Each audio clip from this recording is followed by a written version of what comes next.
guys, welcome back to my channel. If you're new here, my name's Erin and I do mostly budgeting videos like the one you're about to see here.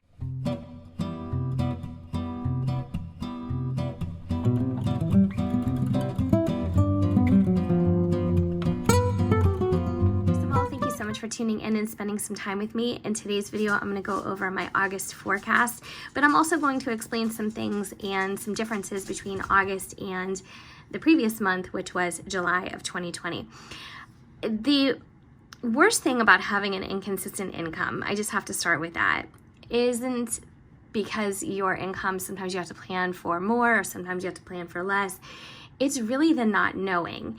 And because we find ourselves in that situation right now of not really knowing the future and week to week just kind of, trying to figure things out, to me, that's the worst thing about an inconsistent income. And we have a long history of working at our jobs. If you guys have been watching my videos for a while, you know my husband did lose his job. And so he is going to be on unemployment for a while longer. In the interim, we have looked into a different path for him. He's considering a different path, and today he has an appointment, and I believe he's going to be going back to school. So that's a really new venture, and it's exciting. It can pose some interesting opportunities, hopefully, but everything takes time. And since he did lose his job and, he's in this situation, when unemployment runs out, it's like, okay, you have to find plan B and quickly. So he was eligible to take something called an early retirement, and there was a lot of factors into that, but upon his 50th birthday, he can start collecting his private pension at a reduced rate. Has nothing to do with Social Security. So for those of you who are wondering about that, like saying, hey, that's too early, you can't collect Social Security, it has nothing to do with that. It's actually his private pension with his company. But until he turns 50, which is next June, he gets no income and he has no health insurance. So I'm going to end up having to put him on my health insurance, which is also going to take my income down even more than it's been for recently. So because of the virus situation and where I work, the financial issues that they're having, I took a $400 pay cut per month. So it's about roughly $200 every other week, which is when I get paid. So that has also been difficult. Part of that was we're paying more in our health insurance, and part of that was just a flat out pay cut. So there's only 2 pay dates compared to 3 in July. I get paid every other week, so twice a year. You do get a third pay if you get paid every other Friday. So one of those months was July, and July was probably the highest income month that we've ever had, and there was so many components that went into that we will never see again. And so I hesitate to even talk about that because it was such a unicorn of a month and something so inobtainable in the future that we will just never see that again. So planning for August is very, very different. So my first payday is going to be $15.06, and I round down the change. I don't really get too decimally and when I'm planning this, but some of you have mentioned that my sinking funds went up so fast in the month of July, and they really did, because I put every penny that we didn't need for our variable expenses, which is just our weekly expenses, or every penny we didn't need for a bill, I put into those sinking funds. I was not messing around. I was not, taking a vacation from budgeting because we had so much income coming in. I just thought, you know what, this has to be for a rainy day. So that's what I did with it. So on the 28th, I'm also going to get a payday, and that's also going to be $15.06. Now, in the meantime, another reason why we had more income coming in is because my husband was on unemployment. He had filed during the COVID situation, and he is still waiting on appeal for 9 weeks of that back pay. If we get that, things will be much more golden, but until then, we just don't know what the situation is. And until then, he cannot work. So for anybody who's thinking, yeah, but you can make a little bit of money while you're collecting unemployment, I really don't want any kind of wild card to jump out at the state and disrupt this appeal process. So we should be hearing, according to the person that he talked to, in the next 2 weeks as a decision on that 9 weeks of pay. That's a lot of money. So hopefully that will go through and that will help us out. Prior to July, we had nothing coming in for him because it was all like on this back situation. But in the beginning of the month, they did pay him for 3 weeks, which was, I believe, $31.85 in back pay. Now, the reason why unemployment was so high, as most everybody knows, is because during the COVID situation and with the CARES Act dollars, everyone was receiving an extra $600 in their unemployment checks. So again, another unicorn that's never going to happen again. Now, could there be extra money coming in with the HEALS Act bill that's being worked on right now? There could be, but it will never be $600 again. And, you just have to make do, and that's what it is. So right now, unemployment, he did receive his first check for the month. So he's receiving checks. He's just not receiving the back pay yet, which I know a lot of you have said, or some of you have said, that you found yourselves, or you know people who have been in similar situations. And it's very frustrating because I don't understand, first of all, why he has to file an appeal when everything was filed correctly, everything is good, everything is on the up and up, and he's getting paid currently, but he still has to justify an appeal the first 9 weeks. So that's incredibly frustrating, but we have to do what we have to do. There's nothing we can do to expedite things. So the other thing that is going to come into play this month, and I've already seen it as of today, is no Grubhub. And I'm not saying that I'm not going to be doing that. I just can't do it until I'm 100% better. And that's for, my health and safety. And also, I wouldn't want somebody who's sick delivering my food. And so even if I have any symptoms at all, I'm not going to be doing that until I'm 100%. So if you have just tuned in here, I've had pneumonia. It's been over a week now. Probably a week and a half, I get. No, I don't know. Maybe going on a week and a half. I don't know. I'm losing all track of sense and time. I don't know. Life is so crazy right now. And I don't mean crazy in an exciting, fun, and whatever way. I just mean crazy, and it's so hard to keep track of things. It's just overwhelming. But so far today, I didn't get any pay from Grubhub because I was sick last week, and Grubhub pays every single Thursday. And if I'm not feeling any better by the end of this weekend, which I am sure I'm not going to. I mean, I'm sure I'm going to start to feel better, but I don't know. I'm not going to be delivering. I won't have anything coming in next week either. So that's a big hit for us too. So there's so many things that are not going to be happening in August that happen in July. And it's just going to be tough.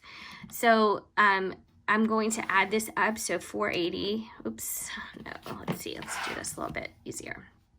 So 480 times 4 is 1920 plus 1506 plus 1506. So our total income, without anything else, without any other variables, maybe I'll get paid from YouTube again. That would be amazing. Maybe the last 2 weeks of August, I'll have some Grubhub coming in, and maybe my husband will finally get his 9 weeks of back pay from the unemployment office. But since I don't know any of those things concretely, the only thing that I do know is that we have this number to work with. So we are going to have a total of, I'm so sorry, I can't stand when I drag these discs across the desk. It's so loud. So total income, I'm just going to write that up here, is going to be $49.32. Now our bills for the month are $27.50. Now previously to me doing this video, our bills used to be $26.50. So do I have an example? I don't know. have an example? Was it $26.50 even? This isn't like me. Like, usually I know to the penny the things that are due, and I'm so good about stuff like that. And now I just feel so scattered. Let's see. August bills. Well, yeah, it's $26.50. So the reason why it's gone up to $27.50 is because you know that I have that Home Depot credit card, and I need to put at least $100 on that this month. So let's see, $49.32 minus $27.50 is $21.82 remaining. All right, so I'm gonna write remaining up here. This isn't a very good forecast layout that I'm doing, but it will do for now. Is gonna be $21.82. Now, if I divide that by 4 weeks, that's $545 per week for food, gas, dog food, miscellaneous, everything like that. So honestly, that's fine. That's really not that bad. Let's divide it by 4. Equals $545.50 a week.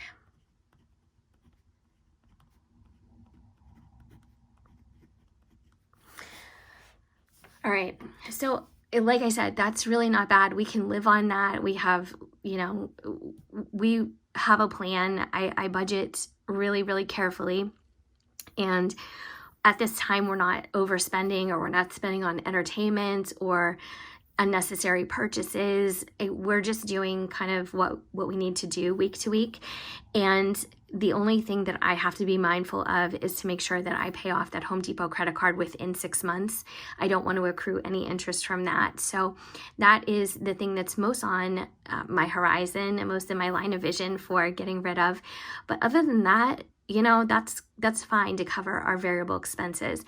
Now, as far as my husband's schooling option, I'm not sure how much that's going to cost us. There are some programs with the state, like if you've been a displaced worker, that there is some financial aid that's available for people in those situations who do want to go to school, like an accredited institution. So we are also looking into that, but he does have an appointment with the school today, and I'm really hopeful, and I'm just trying to hold it together, because I don't want to say that life is without its challenges, because there's far worse challenges to be facing than what we're going through right now. Far, far worse. However, you know, we've just been working at building what we have and building our lives for so long. And he was at his job for 25 years. I've been at my job, it'll be 20 years in January. That when something like this happens, and, you know, the things that you've been working on get upset in some way, it's hard to reconcile that in your mind. And even though I know that there's much, much worse to be facing, it's just going to take me some time to process this and get used to moving forward in a different direction. And I have to say that probably, like a lot of you maybe can relate to this, I'm just not a creature of change. I really like things to kind of, you know, go on and be the same, and, you know, that's just kind of my personality. And this is just taking a little bit getting used to.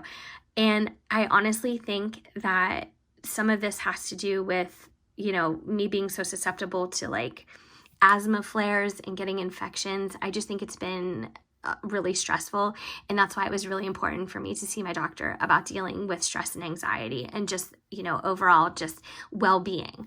So yeah, that's my update, and this is my August forecast, and it's not exciting, and I know I wish I could put some variables in here and lots of extra income that we would be saving for something fun in the near future, but honestly right now I just want to get past the situation and get past the challenges, and then there's going to be much, much brighter days ahead and fun and interesting things to come. So I just wanted to put this out there. So I've decided not to do a July recap just because I did all my budgeting videos every single month. So if you guys are interested, you can go back and take a look at those.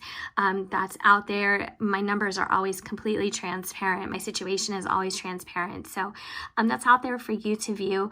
But I decided not to do a recap or focus on it because it is not really representative of our income, what it has been in the past, or what it will ever be again in the future. And that's because of so many different variables. But moving forward, I just need to concentrate on the reality of our real numbers and the reality of an inconsistent income going forward. But anyways, thank you so much for watching. I appreciate you spending some time with me, like I said in the beginning. And if you're still here at the end, thank you so much for following all of my thought process and my budgeting journey. I know that it's been a huge up and down this year, but I think that everybody's going to get through it, including me, and we're all going to come out on the other side healthy and happy and intact. So I hope you're doing well, and I hope to see you guys in my next video. Take care.